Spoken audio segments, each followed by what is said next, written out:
Take a chance on me. United we will bleed.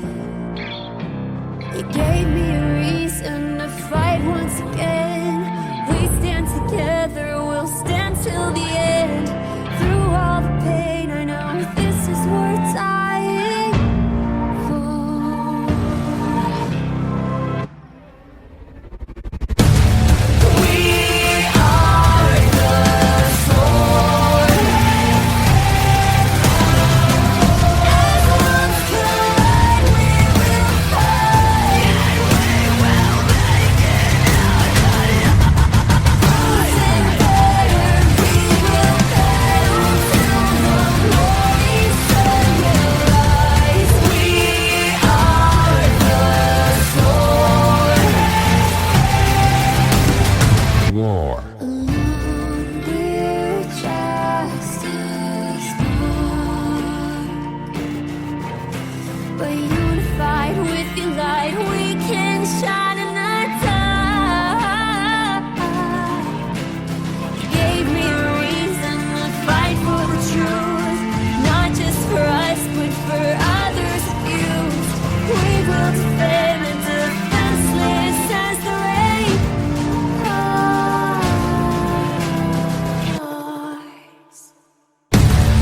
We are the sword.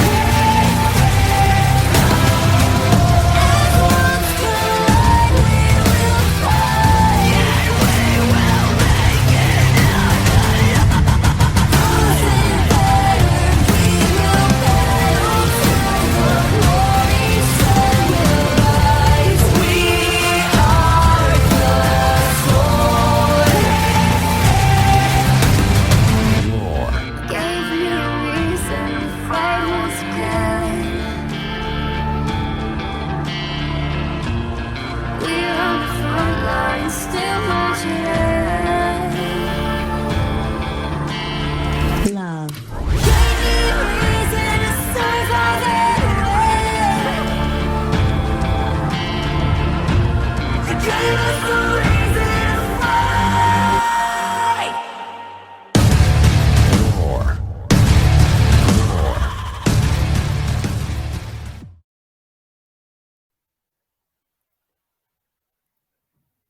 Hello, everyone. Welcome back to Procedurally Barred. This is Obi-Wan, and with me, as always, is Emma.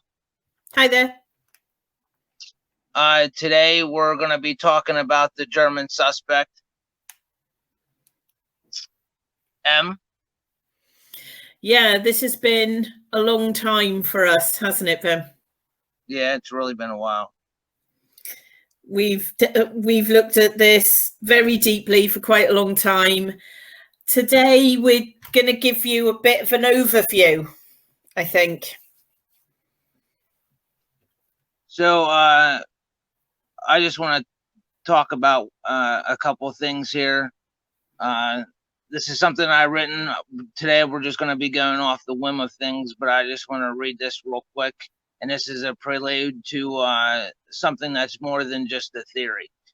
To us, it's not really a theory. It's basically what actually really happened. If you taken it into account Michael Griesbach's book and a woman in Maribel who happened to give a story to events that had occurred within the week of Teresa coming up missing. But diving into the rabbit holes of theories, we wanted to pick up something that basically had just been written off by the public, something that wasn't really being discussed, and something that no one was really paying attention too much to anymore these days. This doesn't mean that people weren't still researching this prospect.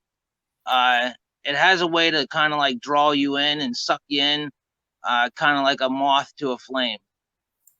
Nothing had me more mesmerized throughout my arm-sleuthing researching career than the German. The prospect of the German seemed promising at times. Now, I know that most people are going to think, yeah, we've heard this before, and sure you have, but I assure you, you haven't heard it the way that we're about to lay it out for you. Please, so before you just go writing it off, allow me to give me a chance to connect the dots so that so many of us before have tried to accomplish. I believe that we have a very important story to tell here, and many have traveled down this road. Trust me, many have. There have been many, including myself, many times before than I could even recall. Extremely painful as it was, I still find myself pursuing this lead. The first time I heard this story back in 2014, we have all hit dead ends. I think that uh, many of us really don't think outside the box. We often rely and trust on what information we get from other people. Whatever they relay, we kind of pick up. Things that we had researched and gathered by secondhand knowledge. Most may think that the story that a woman had told by the name of Eva, basically, her story was basically based on lies, as she was depicted in the book by Michael Griesbach as being very dishonest. There were circumstances surrounding her where a lot of people had turned their backs on her, basically casting her out to be like some type of villain. But undoubtedly, to me and the people who've been along with me researching this case, we actually really began to realize that she was actually telling the truth. For over 13 years, this woman had stuck to the same story, never wavering, until a book had came out entitled Indefensible, The Missing Truth About Stephen Avery, Teresa Halbach, and the Making of Murder, which was written in the wake years later in 2017, strictly for the purpose to discredit this woman's statement and her account on what took place back in 2005. An article had surfaced, making its way onto a blog site named Convoluted Brian. An article called An Alternative Suspect gathered much attention, more so the attention of one Michael Griesbach. Supposedly, Michael Griesbach was notified by email about this article that was created by Convoluted Brian in 2009. Much to my astonishment, the author, Brian McCorkle, was extremely knowledgeable of the Stephen Avery case and had much information of things people had never heard until after Making a Murder had come out and people started finally researching the case. In fact, Brian McCorkle had many different articles written that surrounded the Stephen Avery case about corruption. Take note that this was back in 2009, so it precluded Making a Murder by almost 7 years, drawing attention to many different aspects of the case. It was pretty amazing that all these articles were full of so much detail. For it only had been 2009, much of the world at this point didn't even know who Stephen Avery was, let alone Brendan Dassey and Teresa Halbach. I couldn't quite understand how this person had so much immense knowledge. It was never ending in this case, when most never even heard about this case. But it definitely took me by surprise, especially for it being this early in the game. The world hasn't yet been exposed to the phenomenon that would soon be circling around the globe and taking the world by storm. I can definitely say that it was definitely mesmerizing to know that these events had transpired and all this information was in fact the truth. It left me with more questions than answers, as we all often know and have that feeling, or know that feeling all too well. I was basically captivated, baffled at times. Honestly, I just couldn't let it go. Me and my team had done extensive research and to take like all these different leads as far as we could take it, or at least as far as it'll allow us to go. There's definitely something here Actually, to be honest, I've always thought that there was something here. We just couldn't see it for some reason or another. The reason we couldn't see it is because the truth is often blind, as we tend to overlook a lot of things. But not only that, the truth had not even yet been published. We would end up waiting almost another 8 years before we could actually get our hands on one of the biggest kept secrets the state of Wisconsin has held. The secret came in the form of a lie in many ways. The state of Wisconsin, members of the judiciary, criminal justice system, officers from both Manitowoc County Sheriff's Office and Calumet County withheld and denied the defense the right to disclosure of any exculpatory evidence and information that would have and should have been favorable to the defense and the public, and more importantly, to the families of Teresa Halbach, Stephen Avery, and Brendan Dassey.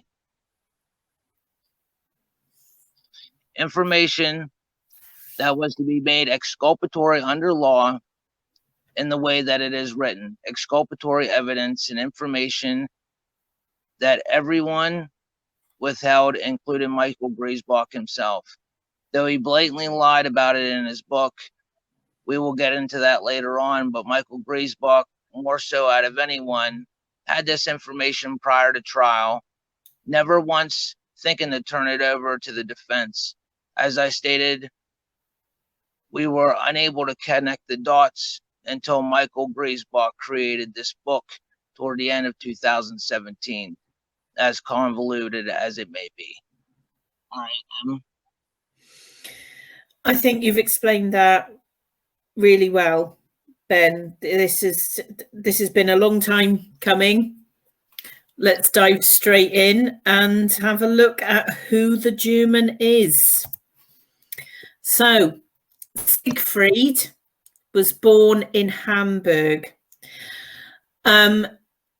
He's been married at least 5 times, including his current marriage.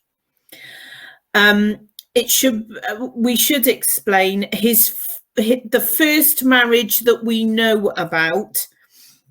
When it ended, he drove to the home of his ex-wife and in front of their children poured petrol over himself and set himself on fire. That's quite a significant thing to have done. He was treated for his burns. He remains scarred significantly from what he did. This I think lays the foundation for sort of mentally how unstable this man is. He married an American named Eva in 1999. In 2000, he was deported back to Germany following an incident of domestic abuse. The exact crimes are recorded as assault, terroristic threats, and undue restraint. Again, this shows you the sort of respect this man has for women. In 2005, he was back in the US, living in Pittsburgh with Eva's mother, who was not in the best of health. During reconciliation talks, Eva reported several of her mum's pets were harmed by Siegfried. Some of them died.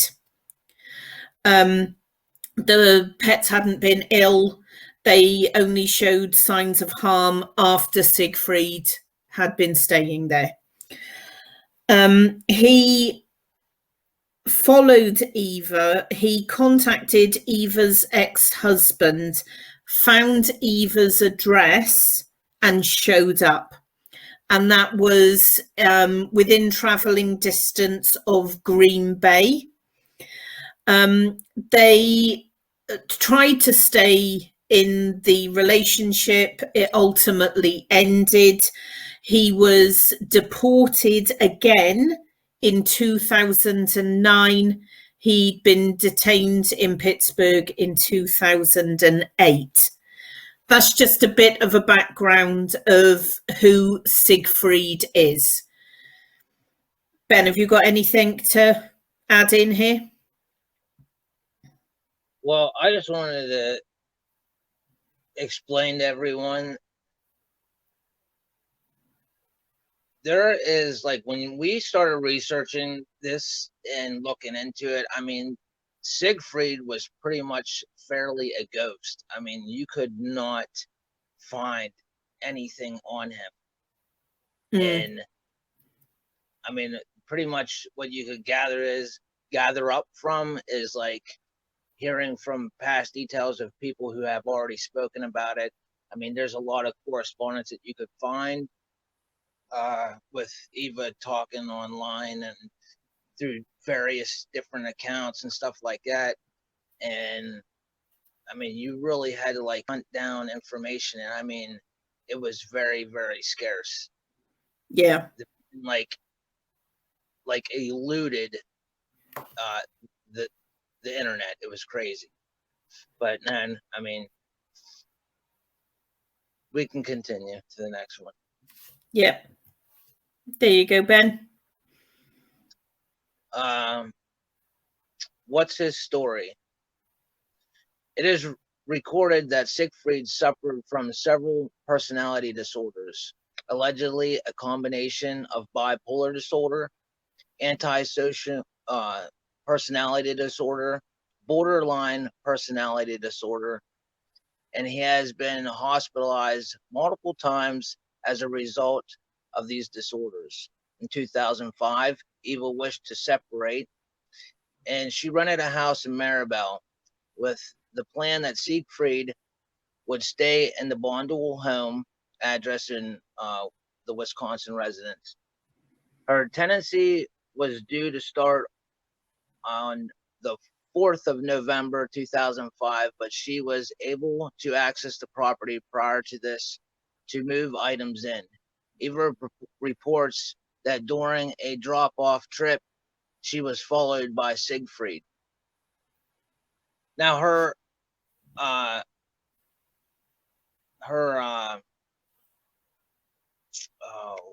what is it? The lease was signed on November 1st, 2005. So this is the day after, you know, obviously Teresa goes missing, but there were several strange events that had occurred or led up to the 4th of November. You want to go through a couple of them? Yeah, I will do in a sec. I just want to cover the psychological side of things here. I don't know if I've made it clear before. I'm training to be a forensic psychologist. So the personality disorders here that we're looking at are something I know very well. Antisocial personality disorder is also known as psychopathy and sociopathy.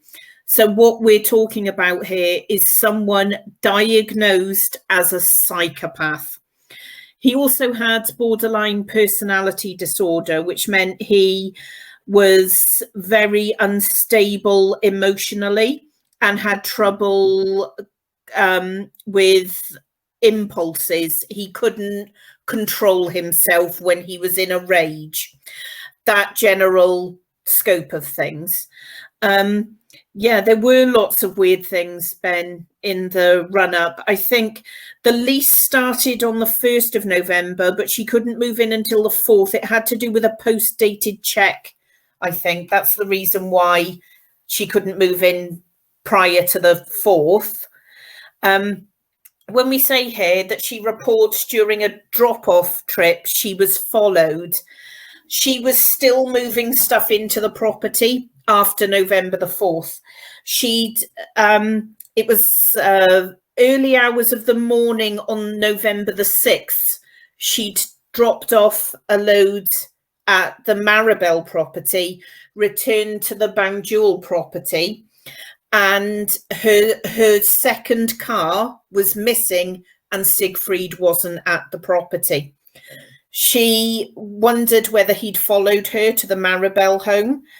And when she returned with that second load, he was in the Maribel property watching the TV. We're going to talk about what happened when she approached him at the property in a little bit. That's coming up. So what do you think his behaviors were like? These behaviors that he was displaying at this time. His behavior at the time was we're going to do a more detailed one, I think, about the psychological aspect of it. His behaviors are very significant from a profiling and psychological point of view. We're going to get into this in a lot more detail, but his behaviors changed dramatically after Teresa went missing. His mental health declined significantly, and he was noted to be sleeping in the attic of the Banjul residence. He was found sleeping in the fetal position. He was crying a lot. This very legitimately could be just a random decline in his mental health, struggling with his borderline personality disorder and the bipolar. But these things combined with the circumstances tell a very different story. Okay. So on October the 31st, 2005, the day, we all know this date, Eva reports that she was at work in Green Bay for most of the day, and Siegfried showed up at work to pick her up with his clothes on inside out, looking disheveled and talking foolishly, is how she described it. Later, she reports that she noticed cuts on his hand and scratches on his back that she did not get an adequate explanation for. She reports that Siegfried told her that he had visited a salvage yard. And wait for it, on October the 31st, 2005, he said that day he had been at the Maribel property and a female photographer had stopped and asked if she could take some pictures of the house. Now, this Maribel property is approximately 5 minutes drive from the Avery salvage yard. The map we've got here, I'll go from left to right. You've got the Berg residence, which is the Eva and Siegfried's Maribel home. The next yellow pin is the turnaround that a blue-green RAV with a broken windshield was spotted at. The next yellow pin to the right is the Avery salvage yard. This is how close this man was to the Avery salvage yard. We're all familiar with Kathleen Zellner and her reconstruction, and of Stephen Avery saying she left Avery Road and turned left towards Larrabee. We know where her cell phone last pinged, and it is not far away from the Maribel residence, and Siegfried had a female photographer at the home on October the 31st.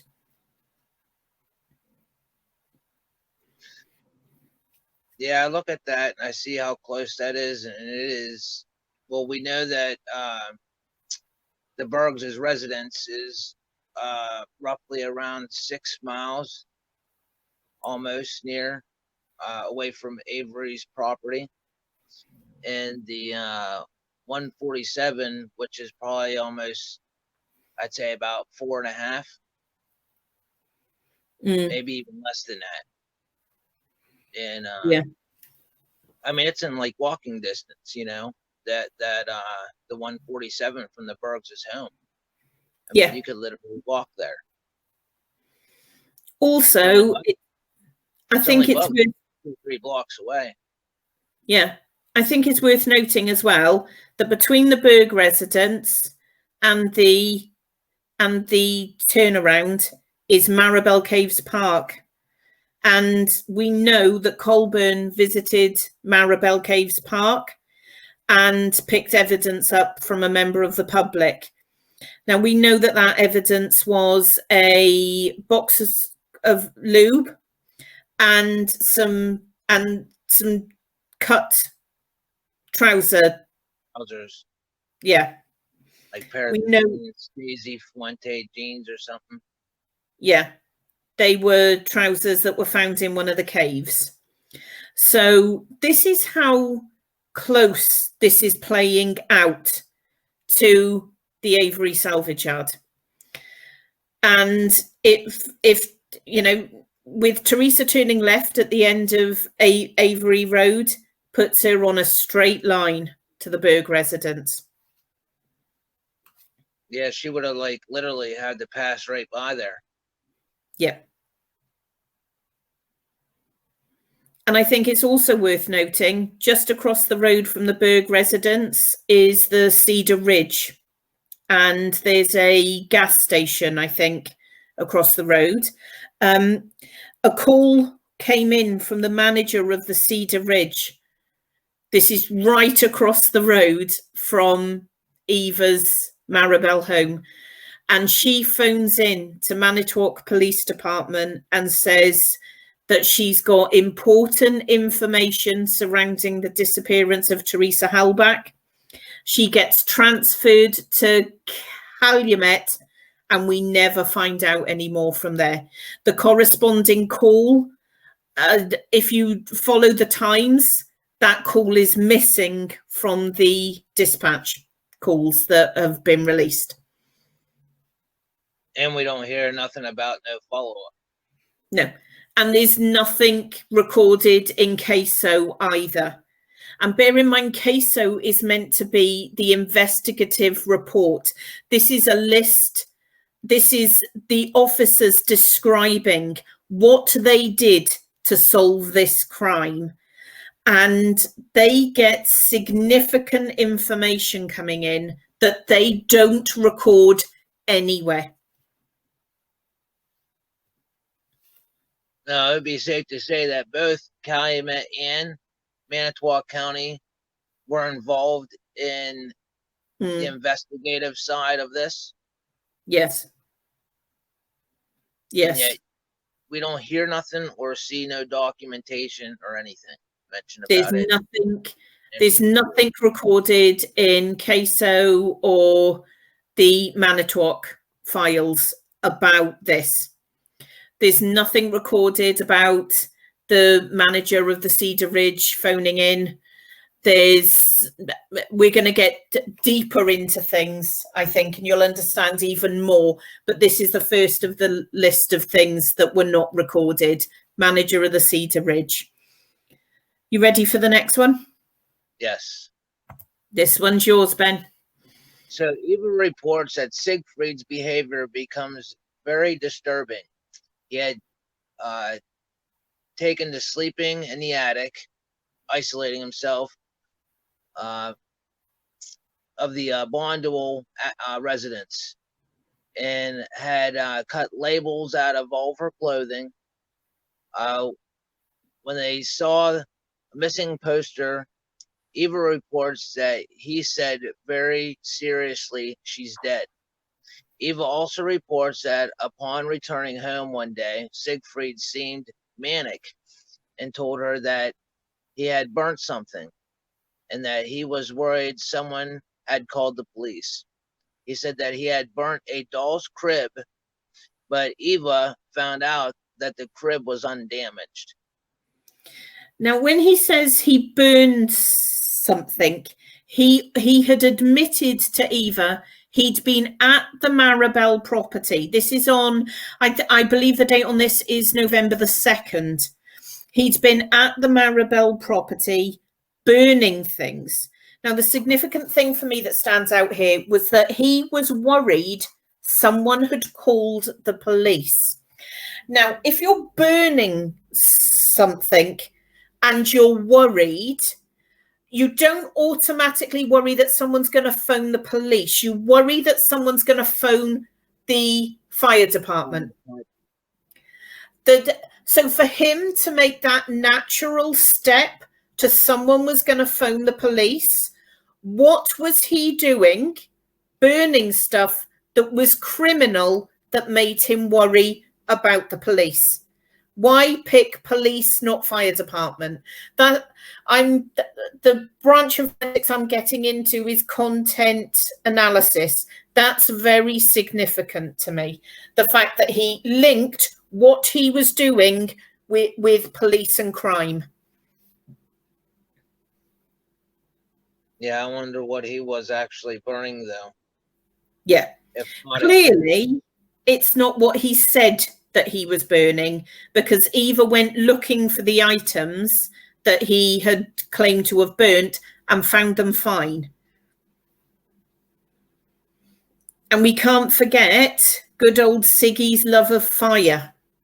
He liked setting himself on fire. What we also can't forget here is that he cut labels out of her clothes. That's going to become quite significant coming up, I think. Let's not forget those disorders possibly could be linked to like arsonists, like a personality, a pyromaniac. Yeah, it's very possible. But we know this man's got a love of fire. We know he's got a love of cutting things. You ready for the next one? Yes. Okay. The week preceding October 31st, Eva reports around this time, all of her clothes went missing. So she returned to the Bonjewel house to see if they were there. Whilst she was searching, she opened a cupboard that she says was used specifically by Siegfried. She found a pair of yellow lace panties that had blood stains. She collected them. She returned to Maribel to carry on the search. When she found her clothes in an outbuilding, they had all been cut to pieces, even the bags and the shoes. She also reports her dogs began digging up bones that Eva describes as way too big to be animal bones, but which she says looked fresh. Now, when we say here the yellow panties had blood stains, we're not talking about fresh blood. She claimed later on, significantly a number of years later, that they never contained fresh blood. What stands out here is she specifically says those lace panties contained menstrual blood and they'd been washed several times. She specifically makes this point because later on, Officer Jacobs, would go on to claim that those panties belonged to a child. So Eva was explaining they had menstrual blood in them. So I think people have heard blood-stained lace panties and assumed it was sort of fresh blood. But she was using that to combat what Jacobs claimed later on. Right. Anything you want to add in here? Well, the thing is what little girl is going to be wearing lace panties? You know what I mean? Like, that just doesn't sound like something like a little child should be wearing, you know? I mean, usually if you're looking at lace, it's sort of a sexual thing, isn't it? Yes. Yes. Yeah. More so. And she also claimed that the size of them clearly made them adults. but yet Jacobs was so convinced that they were children's yellow lace panties with menstrual blood in that he had contacted the FBI to find out if there'd been any child abuse cases reported, rather than accept the evidence of what it was. This is where the cover-up began for me. You ready for the next one? Yes. Yep. Okay. That's all yours, Ben. While it's at the Maribel property, Eva knocked a toolbox belonging to Siegfried, and a compartment opened, revealing pairs of surgical gloves with red stains and a mason hammer with dried red stains on it. Eva also kept these items along with the panties, a boombox, a Pepsi can. She had found by the front door were deposed of and not kept or handled in. She reports finding a pair of women's jeans, and a top that wasn't hers, and a pillowcase that had red stains on it. She also reports finding a can of lighter fluid, and that had what appeared to be bloody fingerprints on it. While Siegfried's strange behavior continued. The thing that stands out here, there's various theories that I've heard surrounding the boombox and the Pepsi can. And that it was the same sort of Pepsi can that was found in Teresa's RAV. So there's a theory that it was that she got the Pepsi and had the Pepsi at the Maribel home and took a can with her, or her and Siegfried drank from similar cans and Siegfried left one at the property. But the boombox, the boombox and the Pepsi can, Eva didn't keep.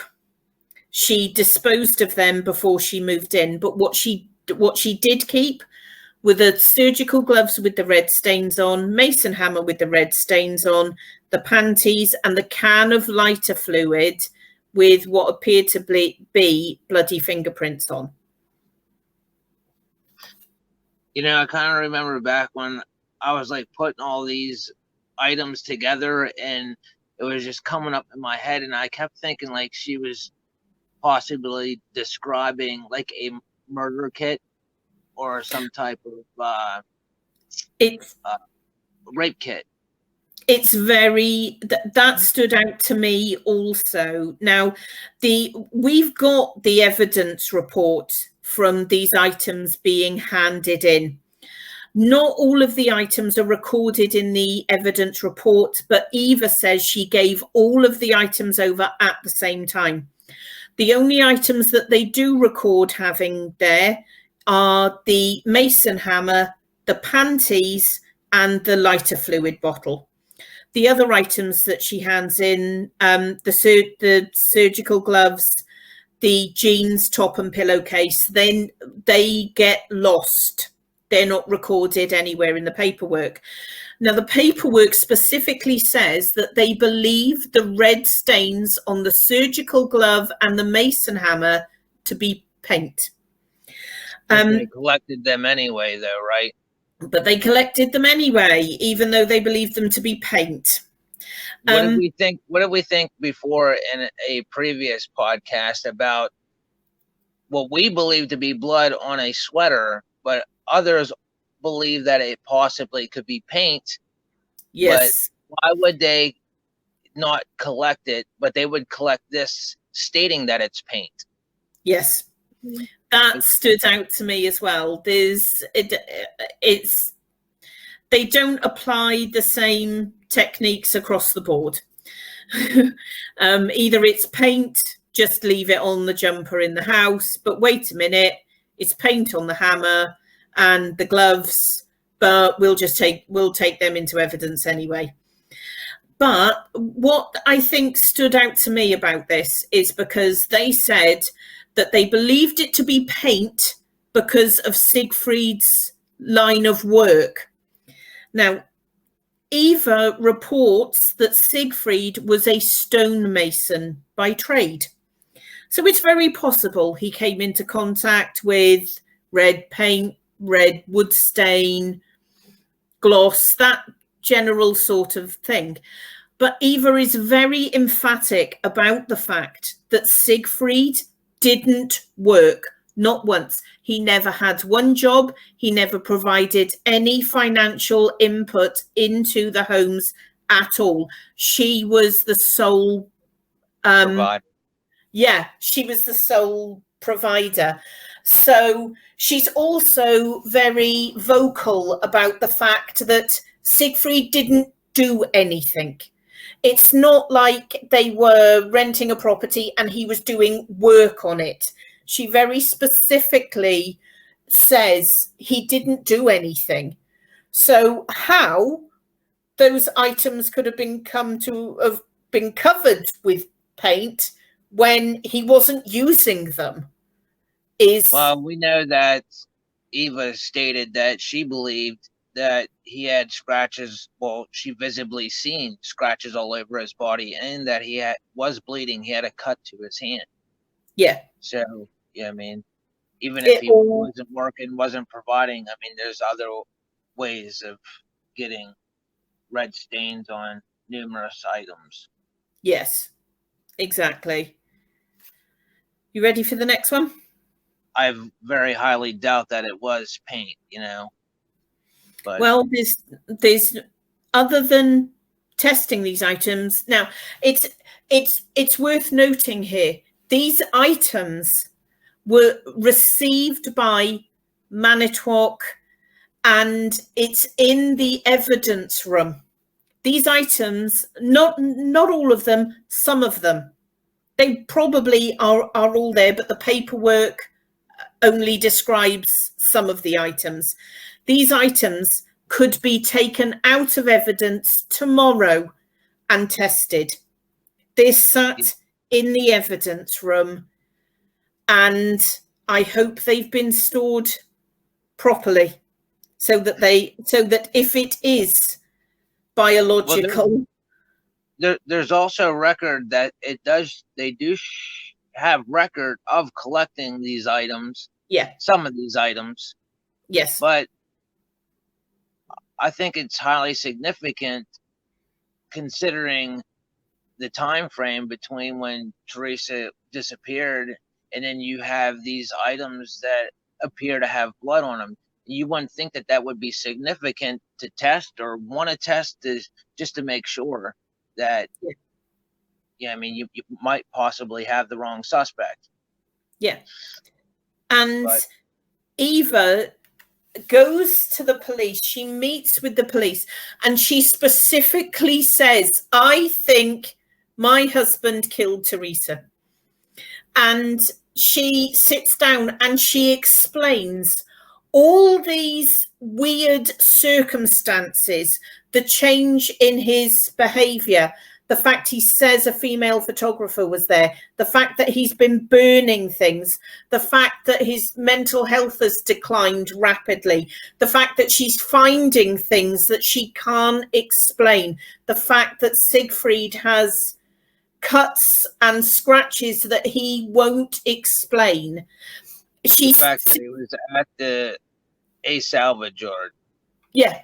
The fact that he admitted to being at the Maribel property on the day Teresa went missing, and he interacted with a female photographer.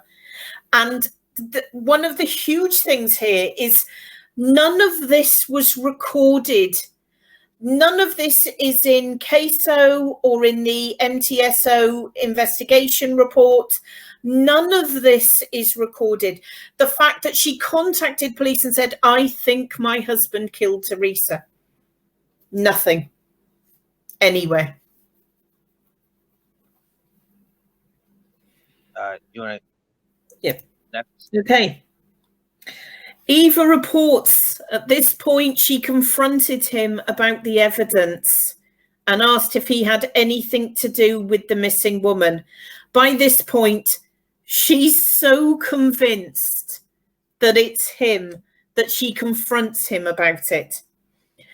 Instead of saying no or it wasn't me, she reports that he grinned his evil grin and said, well, good luck proving that, because no one will believe you. So imagine her thoughts. Imagine her thoughts after this event had taken place, and how scared that she would have been. Can you imagine being in a position where you are in close contact with someone you genuinely believe has hurt and killed someone? I'd be petrified. Yeah, absolutely terrified. Now, we know that Eva has been the victim of domestic abuse at the hands of Siegfried. He got deported for terroristic threats and undue restraint and assault. He hurt her physically so bad that he got deported. And he grinned his evil grin and said, well, good luck proving that, because no one will believe you. And he could have just said, no, I didn't.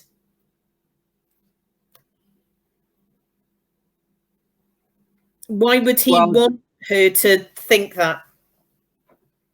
I mean, just by her confronting him, I mean, it probably would have put him in a awkward situation, or it would have upset him and possibly pissed him off. Yeah, it's very possible. So for we're talking about a domestic abuse victim so convinced that she gets the courage to confront him and asked, is this missing woman anything to do with you? You know, that's a significant step for a domestic abuse victim to take, that she actually confronted him about it.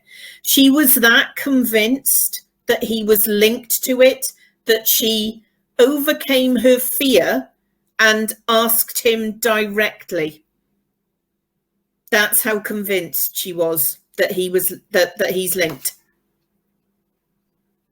Yeah, considering the circumstances of how close it was to Teresa's disappearance, but I mean, what else is she supposed to think about after seeing scratches on her man's back? You know, I mean, it was either he's cheating, but I mean, that wouldn't explain why he had a cut hand either. I mean, scratches are one thing, but if you're bleeding, that's completely something different.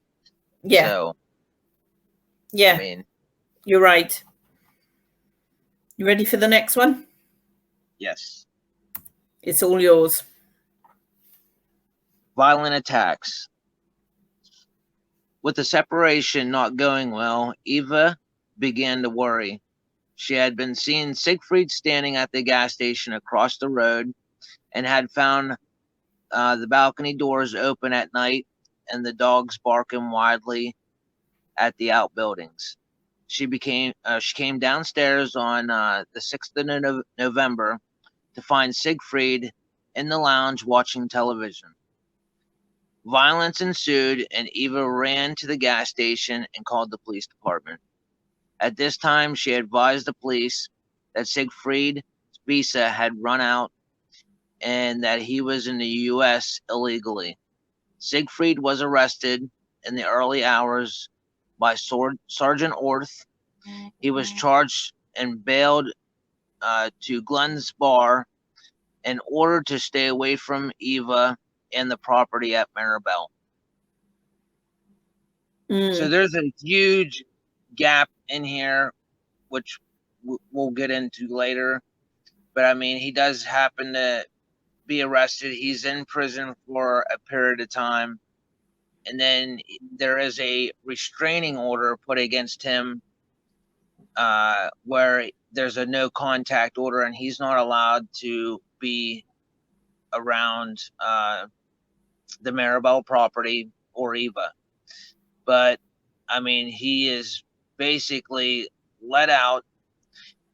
He's arrested the day after the RAV4 is discovered, and then he gets out around the time that Brendan when Brendan gives his interrogation or Yeah. his confession, his false confession. Yeah. So I mean, it's kind of, I don't know. It's really odd set of circumstances. Yeah.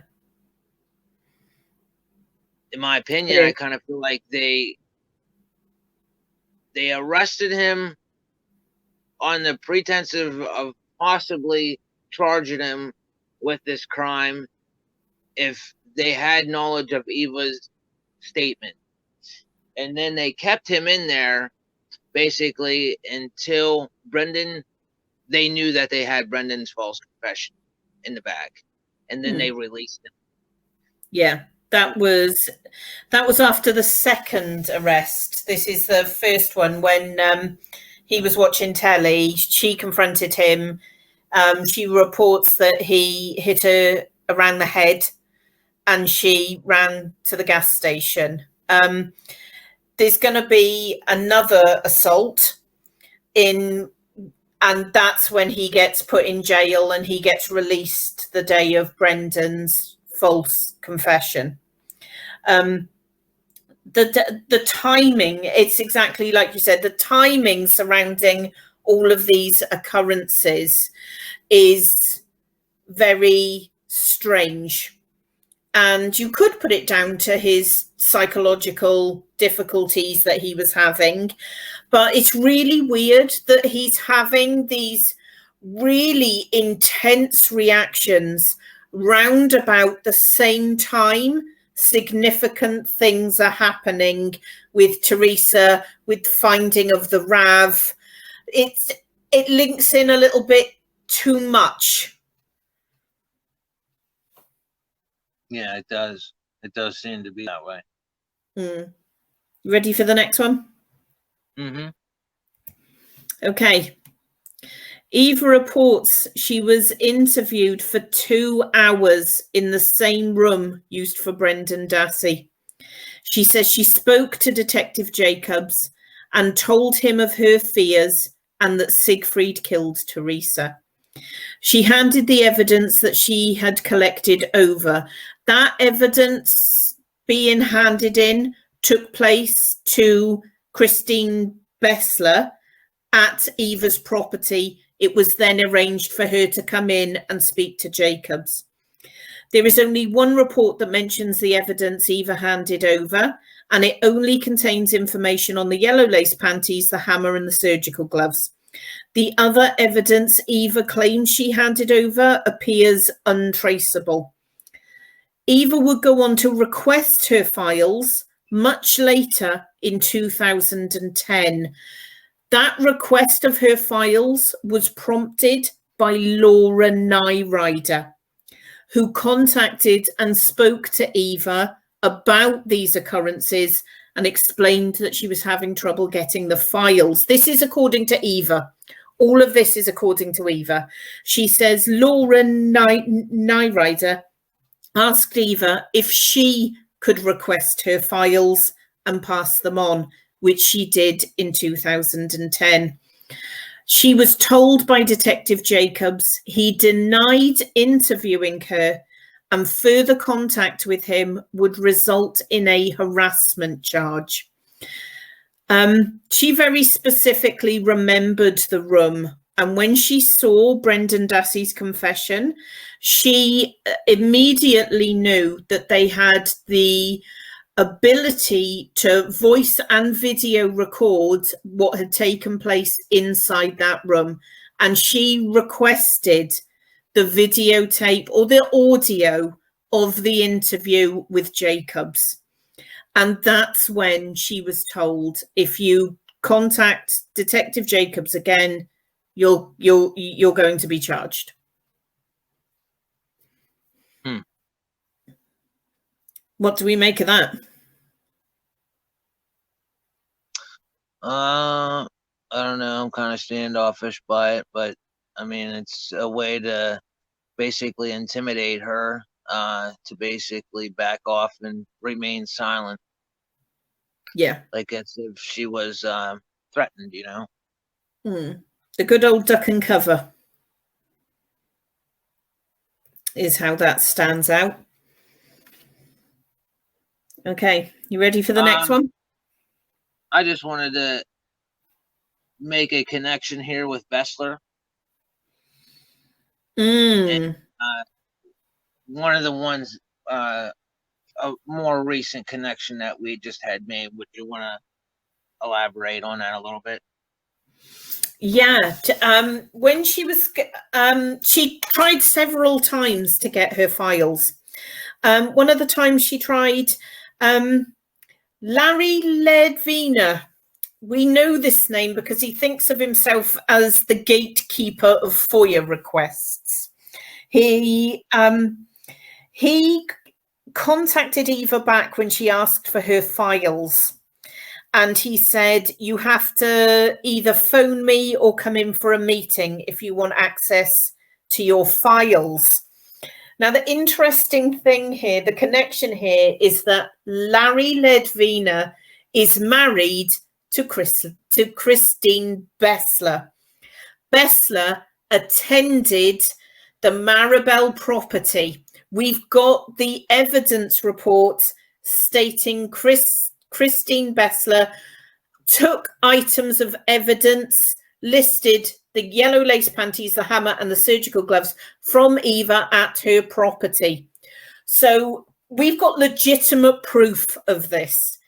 And Bessler and Ledvina, clearly relationship, marriage going on here. He wouldn't release her files. And I'm wondering if it's because his wife might have got in trouble.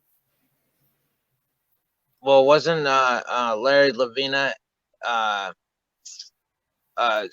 state's witness against in the Stephen Avery case? That's how he was connected, right? Correct. I'm pretty sure that he was one of them, which means he knew.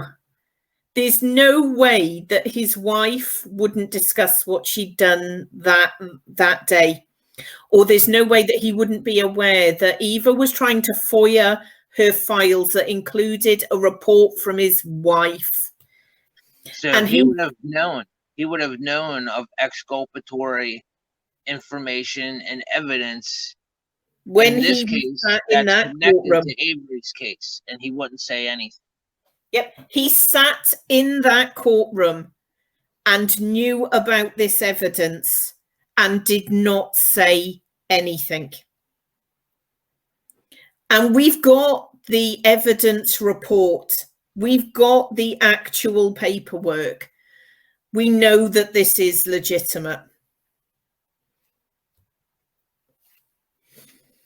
Yeah, I just wanted to make that known. Yeah.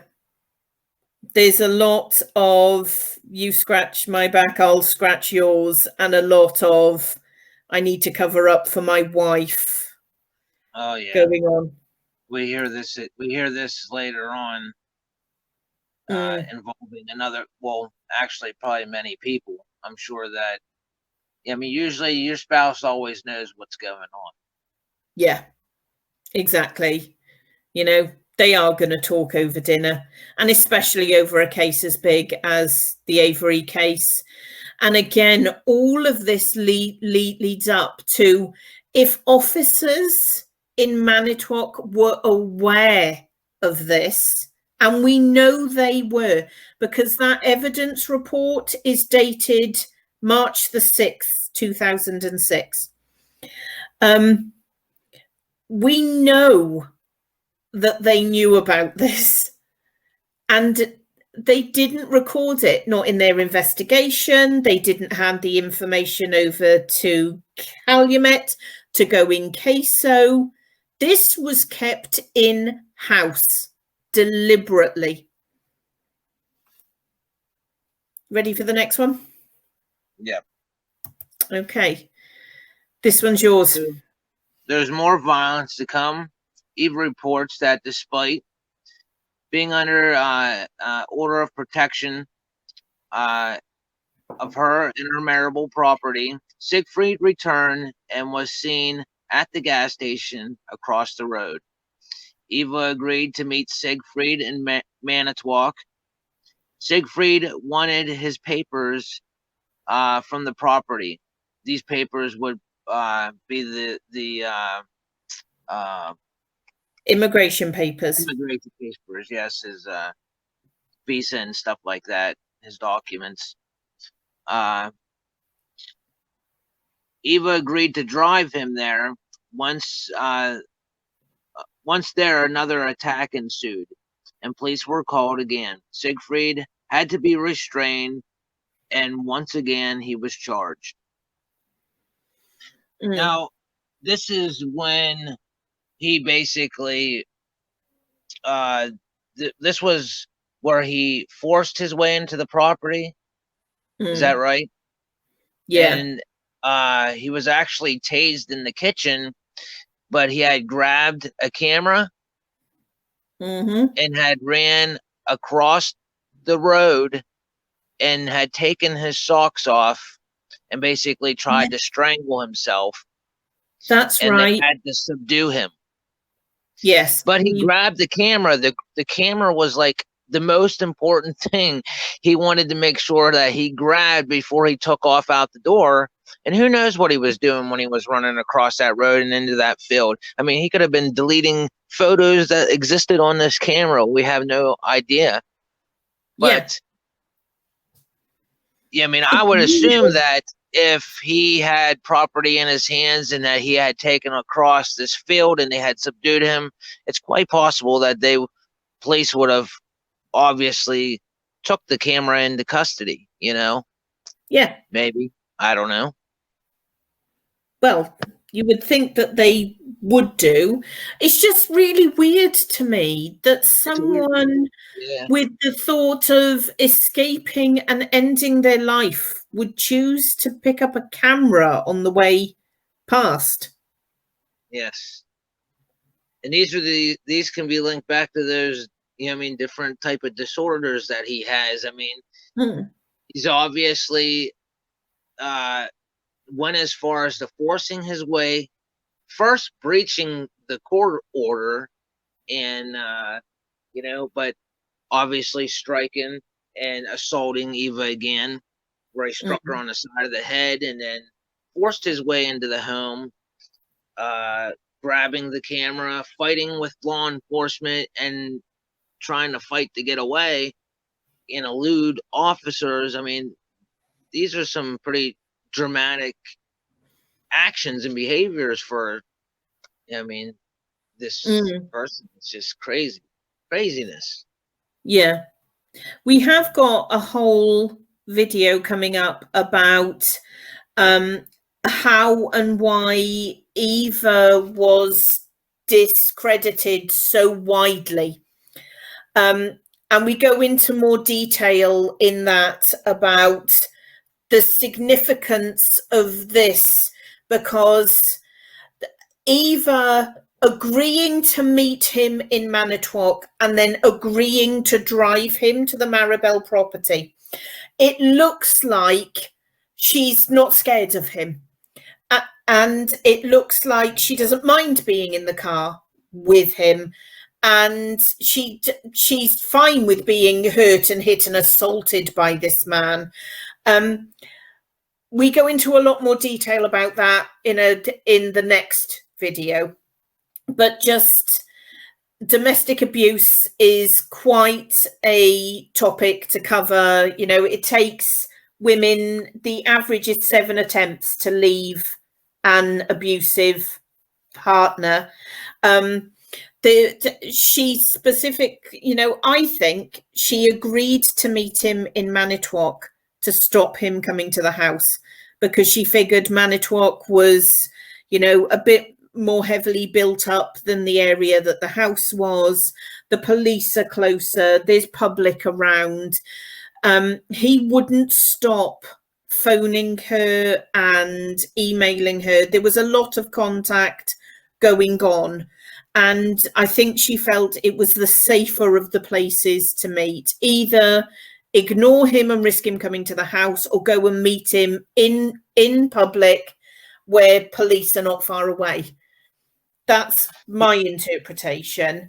And then she specifically says later on, many years after these events happens, she said the only reason why she drove him to the Maribel property is she was trying to get him to confess to the murder of Teresa Halbach, and she was asking him what his link was, and she wanted to find out what his connection was to Teresa.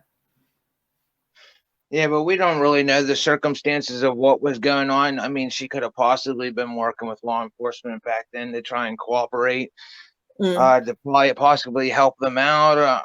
Who knows, but I mean, we got to look at it this way too. I mean, a lot of women who are abused by their abductors, I mean, they often do either try to work things out or try to not technically work things out, but get along and try to.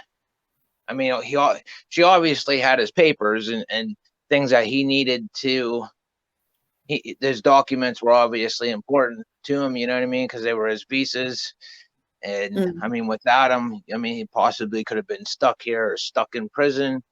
I mean, but there's, women do all kinds of stuff. You know what I mean? Even, I mean, when they have a spouse who's abusive, So we cover very common. We cover the discrediting of Eva quite significantly in the next of these videos, where we go into more depth about why it was necessary for Eva to be portrayed as a liar. There's specific reasons behind this, and we do cover it in more detail later. You ready for the next one? Yes. Okay. Michael Griesbach, after that second assault and Siegfried trying to fashion some kind of noose from his socks, Michael Griesbach agreed to keep Siegfried in jail to allow Eva time to move away in 2006. In court, Eva had been witnessed driving Siegfried, and all the charges except resisting arrest were dropped, including the protection order, on the grounds that she did not fear him if she was driving him. Now, even if they felt that she was not scared of him because she was driving him, he still hit her, hurt her, and assaulted her. And the charges were all dropped because a domestic abuse victim had the nerve to go back to an abusive partner and drive them in their car. And that necessitated all the charges being dropped. I can't fathom that. I can't imagine a system that would let a domestic abuse victim down in such a way, especially when she'd negotiated with Michael Griesbach saying, I want to get away. And Michael Griesbach agreeing to keep Siegfried in jail to allow her to escape. He knew what she was going through, and he tried to help her escape by keeping Siegfried in jail. And then they drop all the charges against him. Eva had escaped to Oregon, but a few weeks later, Siegfried was dropped onto her doorstep by police with a protection order demanding she take back the responsibility of Siegfried that she had agreed to take when he entered the US. He was still in the US illegally as his visa had run out the previous year. It's significant here to note we also have paperwork. We're in possession of paperwork from when Eva reported to the Department of Homeland Security, I think you call it, that Siegfried's visa had run out and that he was an overstayer. And some agent from immigration contacted Manitowoc Court and told them that he had a specific order put on where he was to be detained to be deported. And they were meant to keep hold of him. He was never meant to be released. He was there illegally. He'd been involved in assault and crimes, and he was meant to be deported.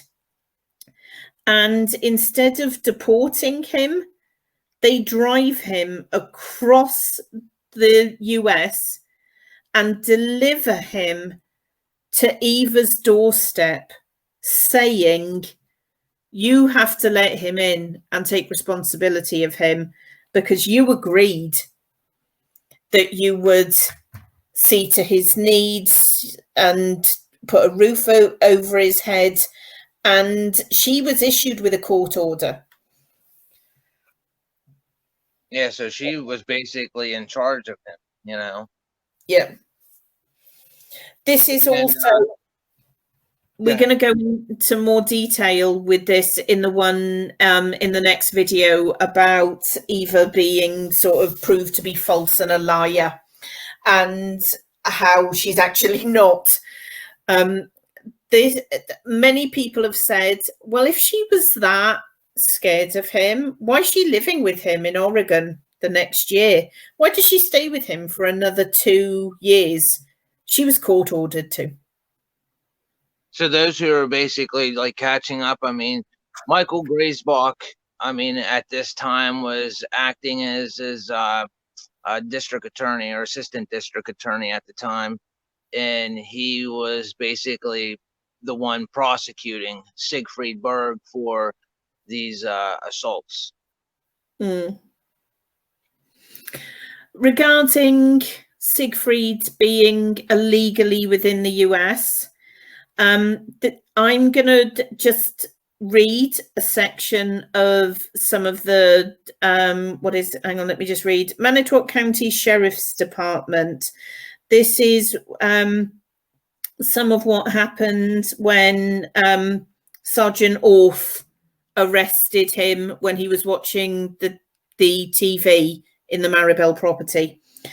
And it says, I made phone contact with Special Agent David C. Riley, who was with Immigrations and Customs Enforcement. Special Agent Riley informed me that his records also indicate that Siegfried's valid status in the US expired on 08/03/05. A copy of the immigration detainer was faxed to the jail. They were requested to add the immigration detainer to the hold sheet. They were meant to deport him. Mm-hmm. And instead of deporting him, they ship him across the US, deliver him to Eva's doorstep. Now, Eva was fleeing domestic abuse, and she's quite emphatic when she says Michael Griesbach is the only one who knew her forwarding address.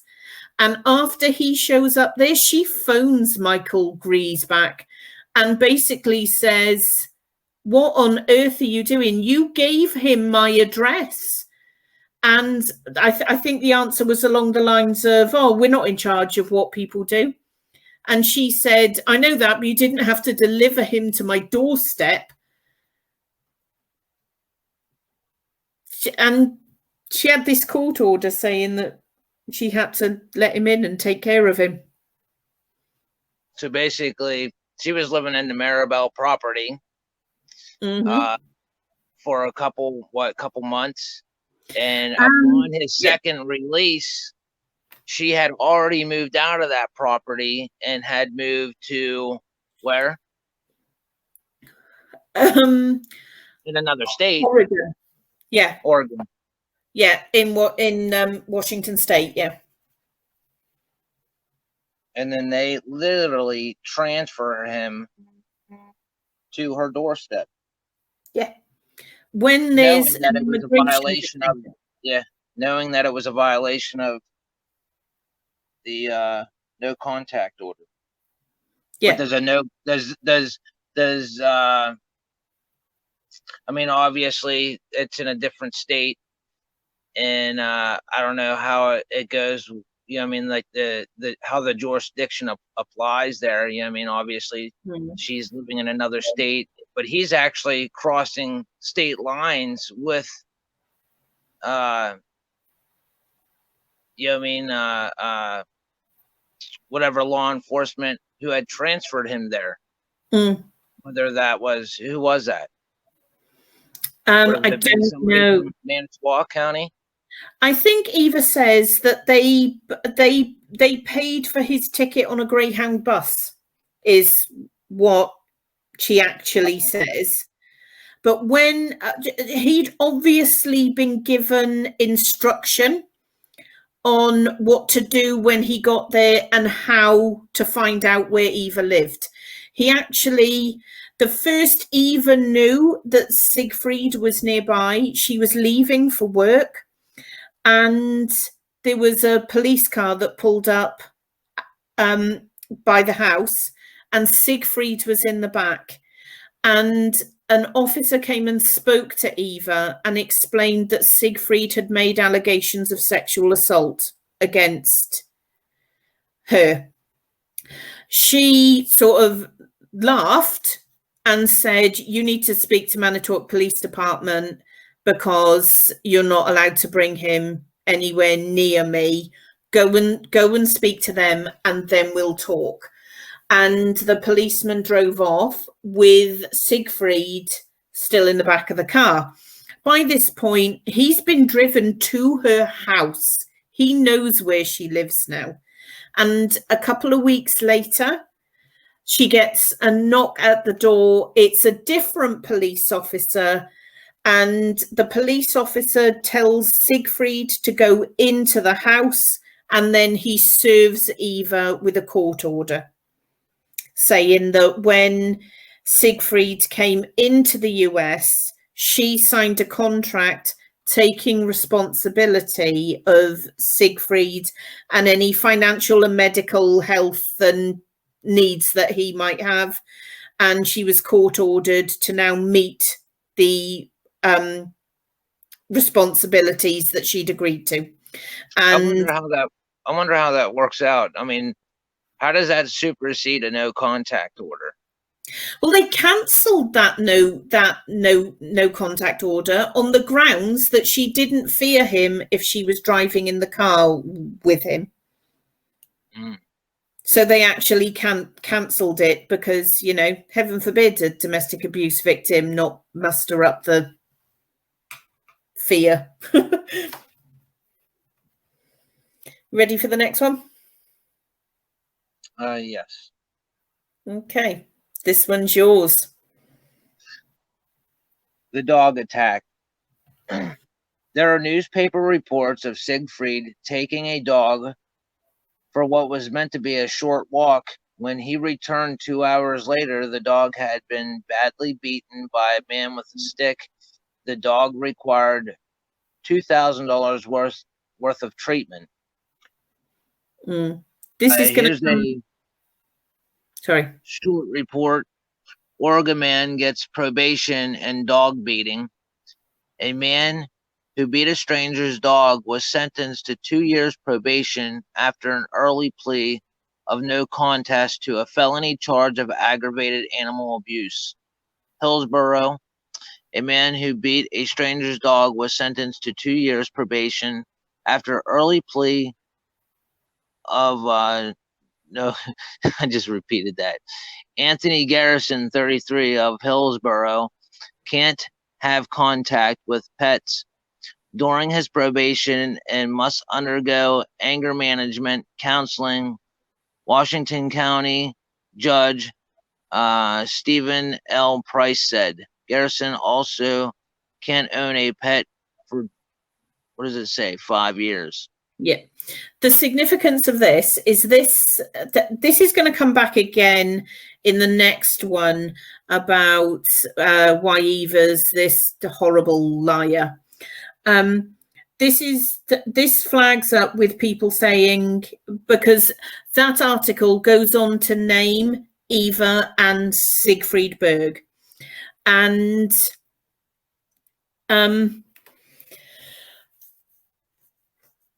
people are saying, well, if she was that sure that he killed someone, why is she living with him? Look at this article. It shows them both together. Bear in mind, Eva was still under this court order. What's really weird here is there must have been motive to beat a dog with a stick from the other person. It wasn't Siegfried that beat the dog, it was someone else. Clearly, there was some kind of encounter, something happened, which ended up with the dog being beaten with a stick. Now, the date on this is October the 23rd, 2006. We're nearly at the anniversary of Teresa. What behaviour went on between Siegfried and Anthony Garrison that resulted in a dog being beaten? Round about the anniversary of Teresa Halbach. And who else has a history of past animal abuse on dogs? Yep. Something, there's clearly been something happened here. There's more to this than the articles present. We don't know the whys, we don't know the hows. Again, it's just really suspicious timing. You ready for the next one? Yes. Okay. They've been recorded at many addresses, including Oregon, Washington, Pennsylvania, Wisconsin, and Ohio. Siegfried was detained in Pittsburgh in February of 2008. He spent some time in a detention center in Texas before being deported, apparently with a 20-year ban. We don't know how true that 20-year ban is because Siegfried tries to come back later. We're going to get to that. What is significant to note here is that in paperwork from the deportation holding facility in Texas, they would not allow him to work in the kitchens because they didn't want him near the knives.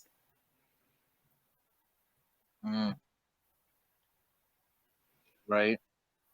Yeah, they were obviously very concerned about the risk and the threat of violence, that they would not let him into the kitchens in the facility. I understand that that's sort of one of the jobs that you can do as sort of like labour in the facilities. They wouldn't let him near the knives.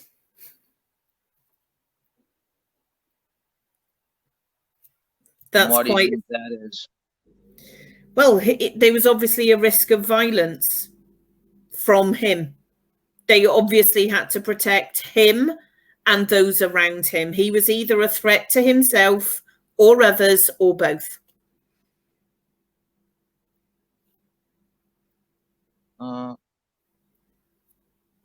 That's quite a significant one. On the map that you can see here, and I picked the wrong colour for the pegs. I'm sorry. You can see the border between the US and Canada.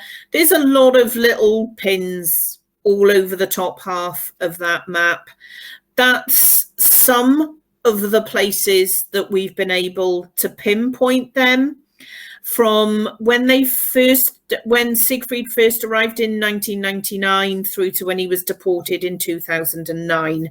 So we're talking here a decade, and that's a lot of pins for a decade. Mm-hmm. That's a lot of pins for a decade. They don't stay in the same place for very long. Eva explains this is because Siegfried is never happy with the properties that they rent. There's always problems. There's something wrong. This one's not got air conditioning. This one's not as the ad said. And they end up moving a lot. Again, we cover this more in the Eva's a Liar one, where they were bringing up the fact that there were several court cases against Eva that were to do with properties. We'll go into more depth in that within the next one as well, but they do move an awful lot. Ready for your one? Mm-hmm.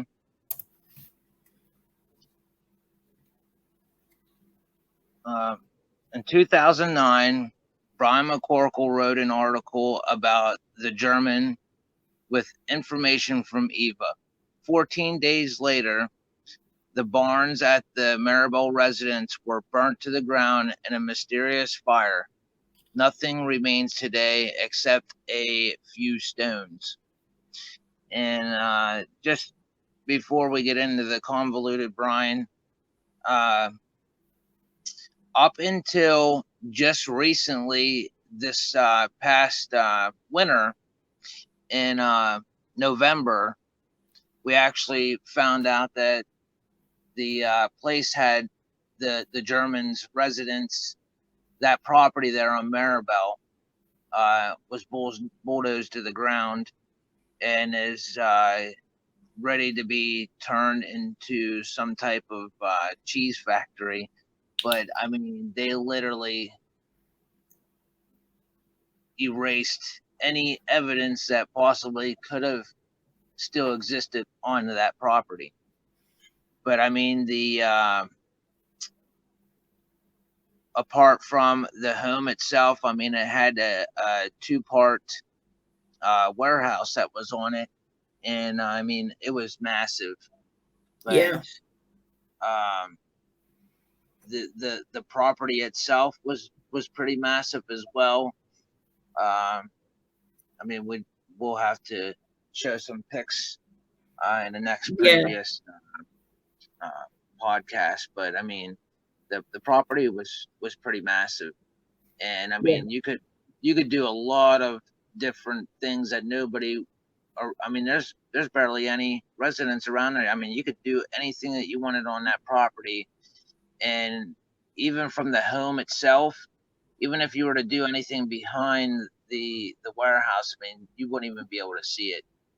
No. I mean, but there's nothing that exists there anymore. I mean, there was reports where, I mean, bones were found and stuff like that. The dogs were digging up. But I mean, if any evidence did exist there, it's pretty much gone. It's now gone.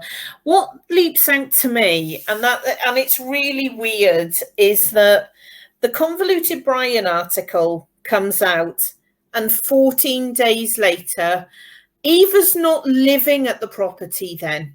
She's long gone. It's passed hands a couple of times. The Convoluted Brian article comes out. There's a mysterious fire that they never get to the bottom of, and all the barns are burned down.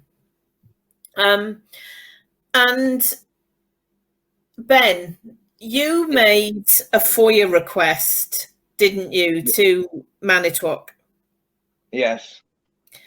And 14 days later, the Maribel property gets bulldozed. Yep. Yeah, I definitely did an inquiry into the property, and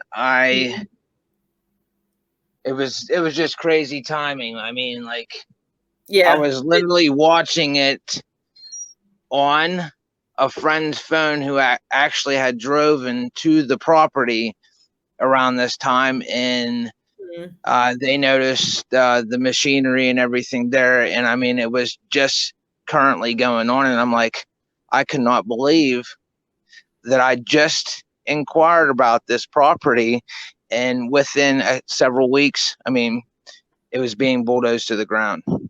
Yeah. I mean, Again, talk about bad timing. very convenient timing. Yes. Now you can also Yep. see here, we've put a screenshot of the Convoluted Brian article. If any of you want to read this, you just Google Convoluted Brian, and the title is An Alternative. I think you've got to scroll quite a way back in order to find that article, because Convoluted Brian wrote several about Stephen's trial and Brendan's confession. There's a lot of information there, but Convoluted Brian based this article off of actual conversations with Eva. Yep.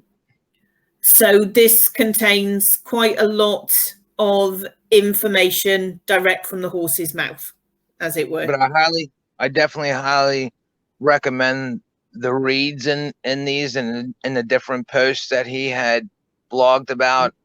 And he was definitely knowledgeable of the case, and this was prior to Making a Murderer. So this is information that would have come out long before Making a Murderer was, even a thought on anyone's mind.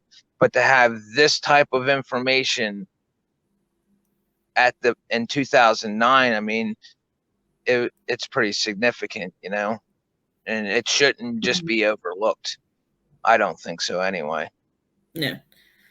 And it even says here on the shot that we've got here, she found that on the 31st of October 2005, he visited the Maribel area and had stopped at the rental before the lease began. He spoke of visiting an auto salvage yard. He commented that a woman wanted to take pictures of the rental property on October the 31st while he was there. But there's another person that also speaks of this, and he does quite a good look into this aspect of the German, is Sean Atwood. And he is also pretty knowledgeable, so I would definitely, look him up as well and have a good read. Yeah. You ready for the next one? Mm-hmm. Okay. Does Siegfried... Oh, I've gone too far. Does Siegfried fulfill Denny? 1. Did Siegfried have a motive? Eva reports that Siegfried suffered with several disorders that increase his likelihood of committing violent crimes, and crime reports indicate he has a history of violence towards women. He also had a significant trigger in the run-up to Teresa going missing, which was the separation with Eva. So he may not have had direct motive to hurt Teresa, but he certainly had an increased likelihood of committing a criminal offence and a trigger for that. So 2, was there proven opportunity for Siegfried to kill Teresa? According to Eva, Siegfried said he interacted with a female photographer on October the 31st. This links in very much with the next one, which is, can we place him within proximity to the crime scene? Eva reports that Siegfried admitted he was at the Maribel property on the day Teresa went missing. Now, it's hard to say that we can place him within proximity to the crime scene because we don't know where the crime scene is. Thanks to the wonderful investigation of Avery's trailer and the garage, we know that that wasn't the crime scene, because there is no forensic evidence to back up a crime ever took place in Stephen's trailer or in that garage. So we know that Stephen's trailer and the garage were not the crime scene, but we don't know where the crime scene was. He admitted he was in the area that Teresa was last seen, and he admitted interacting with a female photographer who stopped at the house. which means we're talking about a female photographer driving round. How many female photographers are going to be driving around Maribel on October the 31st, Ben? One that I know of for sure. One that we know of for sure. So he did have a motive. He did have an opportunity, and we can place him within 5 minutes of the crime scene that the state claims. Not only can we do that, we also know that somebody else was bleeding and had gotten blood onto a RAV4 that does not belong to Stephen Avery or anybody in the Avery family.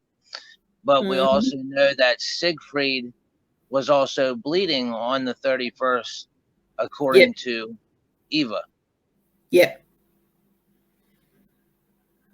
This is quite a significant amount that we've got here, because Siegfried fulfills the Denny requirements. Not only does he fulfill the Denny requirements, but his wife, the person who knew him best, believed that he'd done it and went to the police and took physical evidence. And it's not recorded anywhere.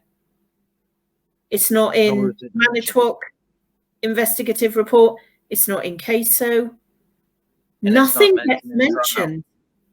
Yeah, nothing gets mentioned for Stephen's trial. This is not disclosed to Buting and Strang. We know, we asked. They didn't know about this.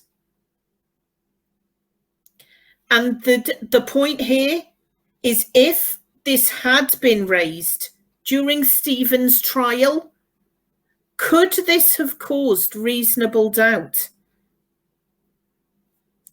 What if the blood on the back of the RAV comes back as Siegfried's blood? What if it is blood on those gloves and on that hammer and on that can of lighter fluid? And what on if that pillowcase and on those underwear? What if that pillowcase has got Teresa's blood on it? What if those clothes that she found were Teresa's? We don't know. None of it was tested. This wasn't investigated. This was swept under the carpet, hidden and covered up. And that evidence is still sat there in the Manitowoc evidence room.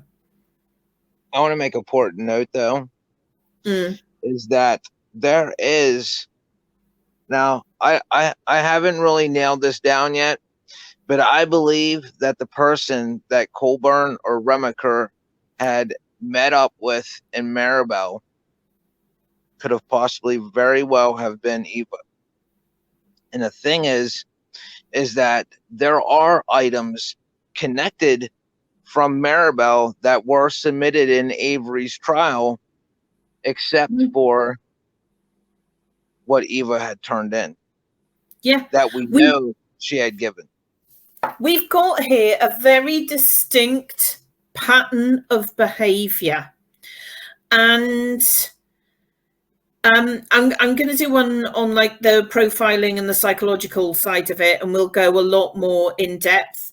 But there are certain aspects of behavior that people don't change over violent crimes. We've got someone here who likes fire. He poured petrol over himself. He set himself on fire. I've been burning stuff. I burnt a doll's crib. Someone was going to phone the police. We've got a guy here obsessed with fire. We've also got a guy here who cuts clothing. Now, at the time when Eva's clothes were cut to pieces, she had no idea that Colburn was off in the Maribel Park finding cut up trousers.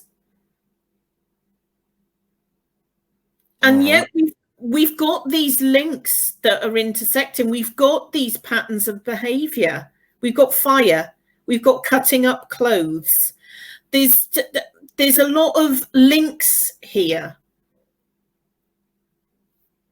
It just stands out to me. And the biggest link is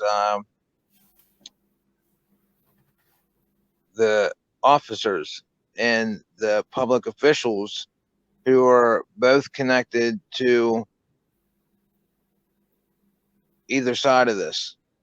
Yeah. Who are also involved in Avery's case that had knowledge of the evidence that it existed or that was handed over or Yeah. that knew of the statement Eva had given at the time she had given it. This was all prior to Stephen Avery's case, in which they all would have known about it, yet no one said anything. No one. And they sat in court and pointed the finger at Stephen, knowing that that Eva had come to them and said, I think it was my husband and I've got proof. It's crazy. Yeah. You ready for It's crazy. It's just wrong. It's wrong. Yeah. It's wrong that they were in possession of this information and sat there and pointed at Stephen Avery and called him guilty. And Brendan. And they knew all this. You know, Uyghur would have known about this when he sat in that room with Brendan. I'm just going to come out and ask you, who shot her in the head? And he knew about this.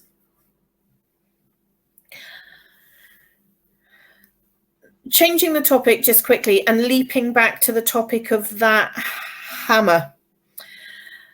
Kathleen Zellner's blood expert has testified to the fact that Teresa was blitzed at the back of the car. That means a surprise attack, blow normally to the head. The blood splatter at the back indicated a sudden hit to the head. It's been mentioned in relation to Bobby Dassey and the tire iron. I'm going Cluedo style. It was Siegfried at the back of the RAV with the hammer.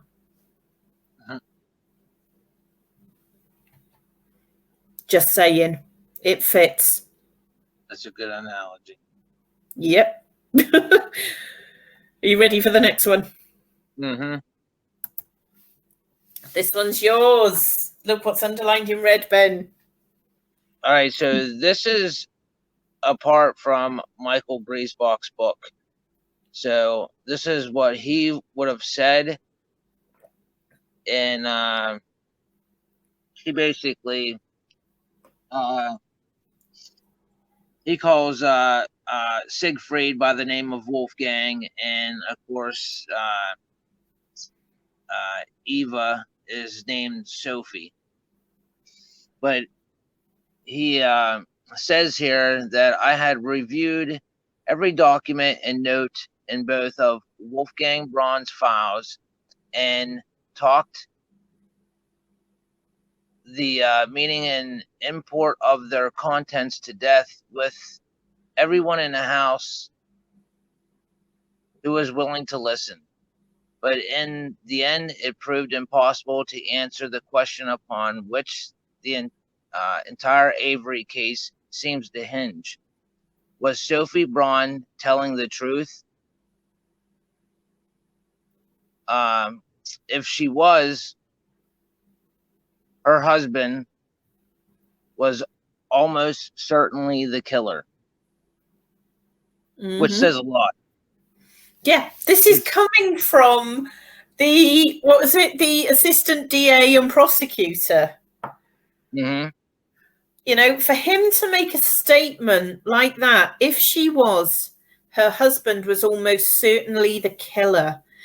Now, up to this point in the book, he's investigated all the different elements of what Eva has said and what he could back up with his paperwork. He was involved in the court cases of Siegfried. He spoke to his wife about Siegfried, and she commented on there was something about him that she didn't like. There was something creepy. And after he makes this statement, if she was, her husband was almost certainly the killer. He then spends the rest of the book going over the Avery case and why Stephen and Brendan are guilty. What he doesn't do at any point is prove that Eva was lying. He says, was Sophie Braun telling the truth? He could have looked into things. If there anything that she had said that he couldn't back up, he could have looked at. He could have investigated. And he didn't. What he did was spent the rest of the book reasserting the main points of Stephen and Brendan's case. You know, that's like arguing, I'm going to prove to you, Ben, why butter is butter. And I'm going to do that by talking about why bread is bread. It doesn't prove anything. There's nothing there to go on other than the statement. If she was, her husband was almost certainly the killer.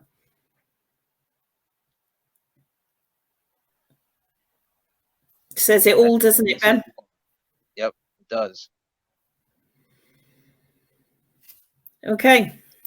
And would you think that Michael Griesbach made this book in the manner where he didn't look at Avery's case biasly? I think he wrote this book because the theory behind the German was slowly eking out, and he became aware of it, and he knew what a threat this was, and he wrote the book in order to discredit Eva.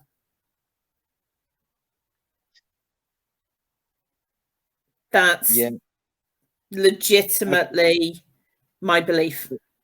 That's what I think. I think that the entire book basically was to put to rest everybody's worries, thoughts, whether or not this woman was actually telling the truth or not. But he needed a way to basically combat what he had already done, because he already implemented himself in he's already implemented himself in such a huge way, because we obviously now know that he had knowledge. And if it was anyone to had come forward with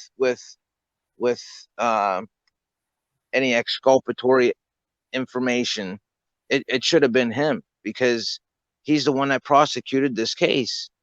And he was also involved in Avery's case. He knew the importance of it. So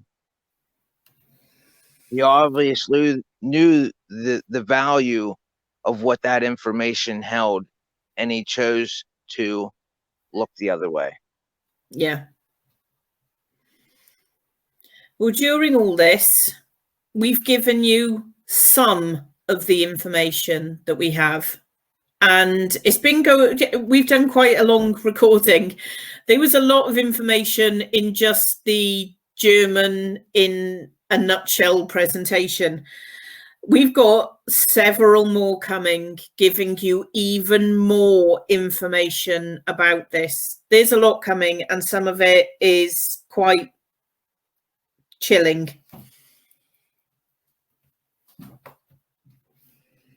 But I also want to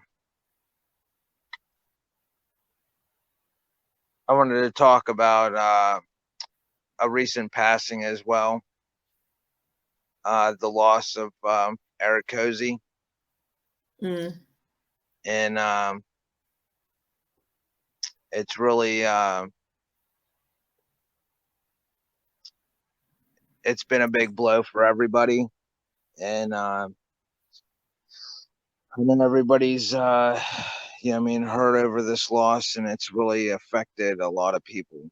I mean, and he's impacted a lot of lives, and I know he, if it wasn't for him, I probably wouldn't even have got involved in the case. And I could remember as far back as when I first had gotten involved, it was due to him, watching his videos on there pretty much uh intrigued me, and it's just I'm just in shock by it all. It's definitely hard when any of us pass away, and I really just want to dedicate this video to him and his memory. And I don't know. Sad and tragic. Yes, it is. Incredibly. I didn't have the opportunity to interact with him in any way at all, but I know it's a significant loss. He was sort of the royal family of us making a murderer researchers, wasn't he? Yep. Yes, he was. Definitely a pillar of the community. My thoughts go out to his family and friends. Yep, mine as well. Mm. But I hope he rests in peace, and hopefully we all can get along as he would want. That's all he really wanted, and he really wanted to shine light on I mean, exposing corruption and stuff, and we'll definitely carry the torch. Yeah. So join us next time for a more in-depth look at Eva Berg and reasons behind why she did what she did and said what she said.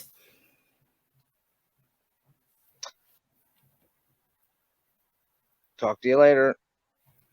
Bye. Thanks for watching. Bye.